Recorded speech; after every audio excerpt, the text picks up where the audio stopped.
going on, everyone? My name is Matt Jarbo. This is Stranger Days. And you know what's great? The moon. It's been around for a long time. We've documented it endlessly.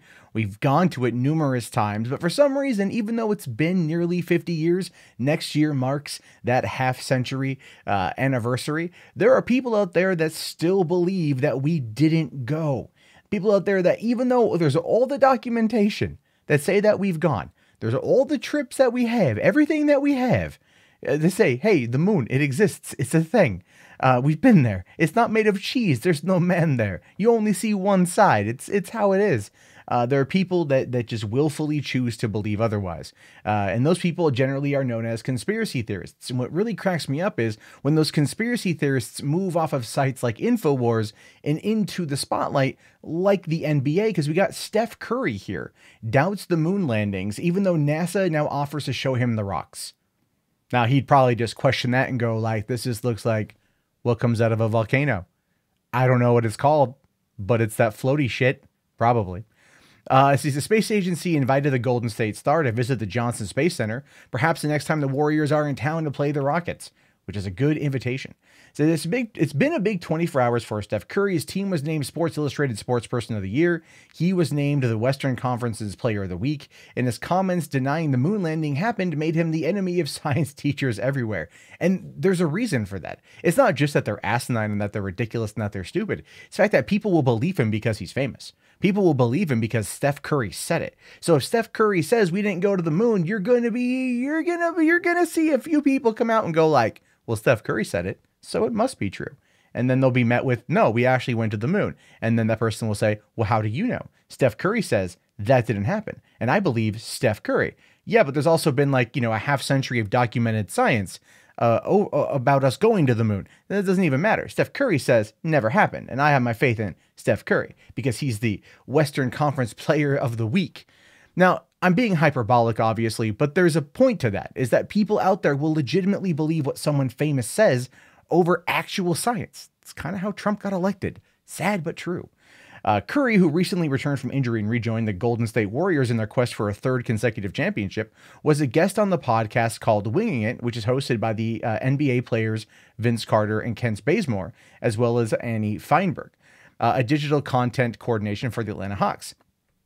During the wide-ranging talk among Carter, Bazemore, Curry, and Curry's teammate Andre, I might even try to pronounce that last name, the topic of sounds dinosaurs made was being discussed before Curry abruptly shifted gears, asking the others if they believed the United States had put a person on the moon. Now, that is really just conversation about what dinosaurs might have sounded like to, yo, y'all believe the moon landing was real?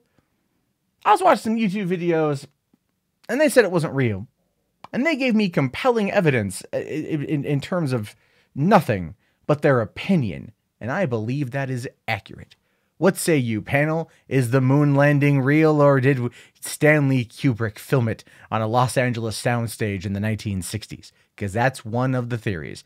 And I only bring that up because just recently, the Russian government, and this is where it's interesting, the Russian government jokingly had said, like the guy who leads the cosmonauts had said that they're going to go to the moon to verify that we had been there. And part of me wonders if Steph Curry happened to come across that story and go like, that gets the old noggin a jogging, huh? That activates the almonds, doesn't it? That makes you really want to go, yeah, if the Russians want to verify our moon landing, that doesn't seem like Soviet-based propaganda at all. Although if I were to ask him, if he understood Soviet-based propaganda, the answer to that is probably not. Now, listen, I'm going to catch a lot of flack for kind of insulting Steph Curry, but I feel like it's asking the question with 50 years of proven science just annoys me to no end. Now, he says, we ever been to the moon? The others agreed in unison that the answer was no. So it's not just him, it's other people as well, right? It's like, yo, you ever been to the moon? No. No. Everyone? No. No. No. I don't think so. What the hell? What the hell? I thought the NBA players are supposed to be the smartest ones of all the sports league because they don't get hit in the head. Anyway, they're going to come get us, Curry replied. Sorry, I don't want to start conspiracies, but who is they? Who is they? Isn't that always a question for the ages? Who is they? Feinberg expressed some skepticism, asking Curry to clarify, and he said he did not believe the United States had landed on the moon, leading to a short discussion about some of the more popular conspiracy theories, and one asserting that film director Stanley Kubrick had directed the whole thing. I didn't even know that was in here. But it shows you that these theories, that they permeate. And when people like Steph Curry and the other former NBA players that clearly have an audience for winging it are on there saying, nah, man, the moon landing's fake, their audience is going to believe them because their audience is not going to take the time to fact check, right? And like I pointed out in the Russian moon conspiracy verification thing, there's going to be a link underneath this guaranteed for the moon landing from Wikipedia. Right. If it is, let me know. Now, NASA has kind of pushed back on this because thank you, NASA. They say here, in fact, NASA has landed humans on the moon 6 times from 1969 to 1972, putting a total of 12 astronauts on the lunar surface. It was only the space agency to pull off a piloted mission to the moon. And after a request from President Trump, NASA is working on plans for another piloted mission in the future. I think that has a lot to do with Trump wanting to put a base or something on the moon for Space Force. Space Force.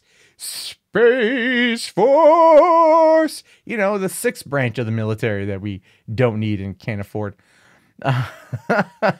Now, Allard Butel, a NASA spokesperson, says here, we'd love for Mr. Curry to come to our lab at Johnson Space Center in Houston, perhaps the next time the Warriors are in town to play the Rockets. We have hundreds of pounds of moon rock stored there in the Apollo mission control.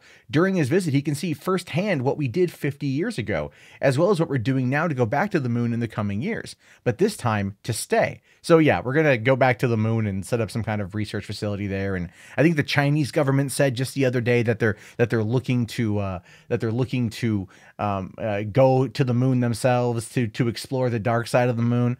You know, so right now the moon is kind of a hot commodity. The Russians, the Americans, and the Chinese are looking for a land grab on the moon. That means my side business to start selling plots of lands up there is gonna probably fall apart before I know it. By the way, people actually do that. People actually sell real estate on the moon. Not legally binding at all. It's more of a joke, but people do it.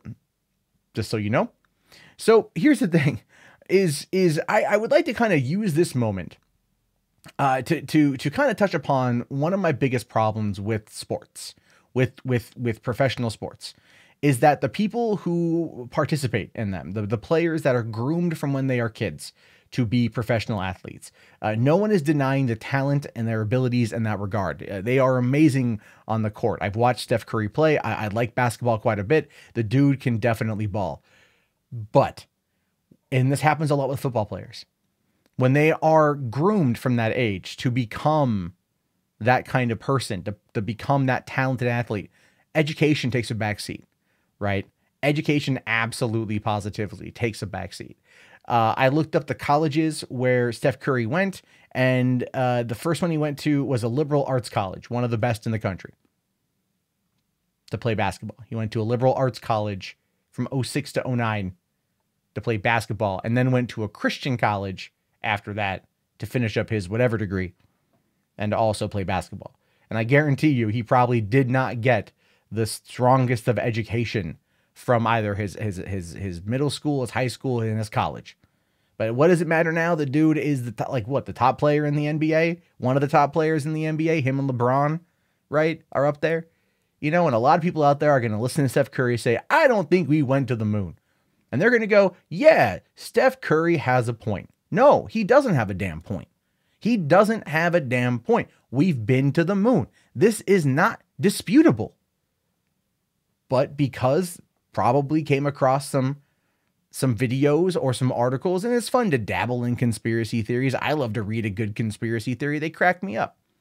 I like to watch those weird documentaries on YouTube like anybody else does, right?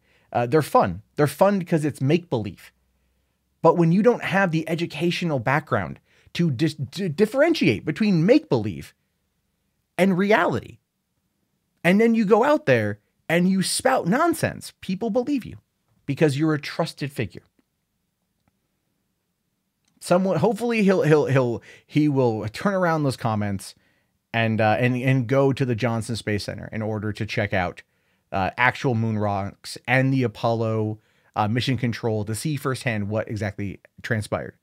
Anyway, I leave it to you guys on this one. Am I being too harsh on Steph Curry? Is he a byproduct of a corrupt system that only grooms people for sports while they're young and then gives them money, but then no education to fall back on?